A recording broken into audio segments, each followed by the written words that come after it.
First of all, congratulations on your first win as the official head coach, but you took 6.5 quarters, but your offense is starting now to find an identity. Can you talk about that identity, please? Congratulations to our offense and our team. But we still got work to do. I love to answer that question, but there's a lot of meat on the bone. I'll be honest, we got to run the ball better. But I do say this: we came out in the second half, especially late in the third quarter, protected the quarterback. Quarterback did a heck of a job. Played pitch and catch. He's one of the best receivers in the game. And a young rookie really stood out today, Brock Bowers. And I thought it was just a good job of our guys being resilient, having a hard hat mentality, keeping their composure, and being a more disciplined team. Is that all it really took for Gardner to just get the protection? Because in the second half of the league he played. Yeah, early on, we can blame a lot of people, but we had some breakdowns in protection. It's not good enough because it happens on the first play where we got what we want, and quarterback doesn't have time. But once we figured that out, communication got better, and guys gelling and said, "Man, enough is enough." They did a hell of a job in the second half. Antonio, 13-0 over the last 9.5 minutes. That's complementary football that you're talking about, offense and defense. 13-0 over the last 9.5 minutes of this game. Defense and offense complementing each other. You've talked about that a lot. I know it's almost a cliche, but does it literally sometimes just come down to that? Yeah, add special teams. Right, they tackle inside the 20. They shanked the punt.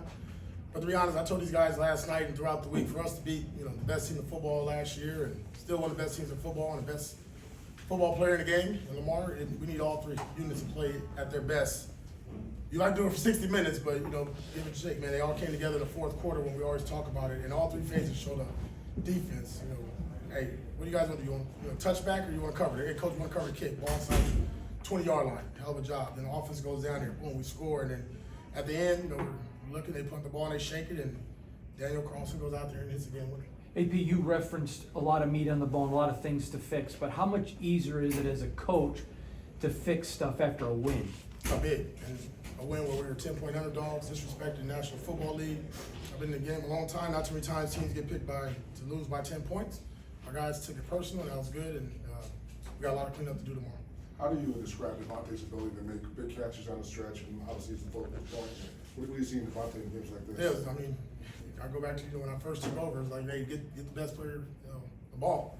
12 targets, and again, we wish we could have some more out there. But when you got your best guy, you're going to get somebody else, and you think you got an opportunity to make plays. And I thought Gardner, as the game went on, just kept taking shots, and either a penalty or big time catch, toe tapping by Devontae. It was just really good to see, man. And me and Tay had a good conversation late last night, and we kind of looked at each other with one of those nods and said, all right, let's go. And then, going for it on 4th and 2, we go to our best player. It didn't happen, and later in the game it does. Right? So really good job by Tay, man, and just our team in general. Tay had some drops too now, right? But then Tay came big when we needed him, and that's the most important. Speaking about best players, Max Crosby almost gets taken for granted sometimes, but he was sort of a man possessed out there. Best player on the field today. Yeah. And that's what I asked. I asked our guys, their best versus our best, who's gonna be the best when we're, standing after the game. And I think our two best players stood up, 17-98. You talked to Coach Mason about how close the team was, the closeness. Is that kind of the key for one today to come back from behind and kind of win down the stretch? I think so. Because it was a dogfight in the first half. Probably wasn't pretty. Going in half at 9-6, and I told these guys at halftime, look, we got to come out with a little bit more juice, and we did, but it didn't translate on the field in the third quarter right away. But what I love to see with our team, man, Spill's interception. I look out there, there's like 50 guys in the field, or 40, whatever many guys dressed. We kick the game, win the field goal.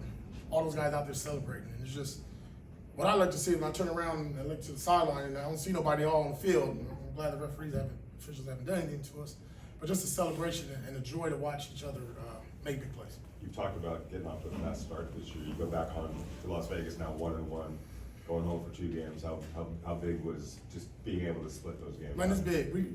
Our crowd has traveled outstanding the last 2 weeks. In LA and here in Baltimore late in the game, they showed up. But it's time for us to put on a show back in Vegas at home and take care of home and Raider Nation. We're coming. We're looking forward to it. That's it. Thank you, guys. Thank you.